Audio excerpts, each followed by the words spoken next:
Here's how to scrape Airbnb property details with no coding knowledge. For this, we'll need the Airbnb scraper from Nifty.codes. Link will be in the description. Simply just download it for your browser. Next, press Property Details. As you can see, we extracted this property details. You can do this for multiple different properties.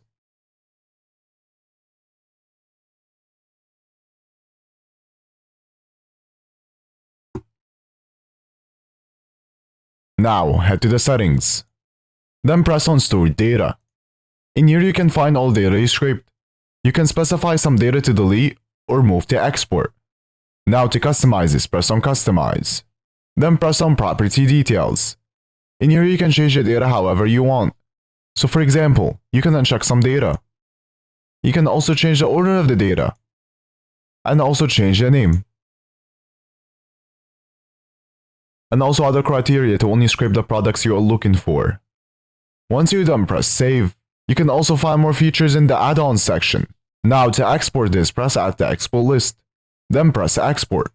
You can export it in many different ways. I will export as HTML.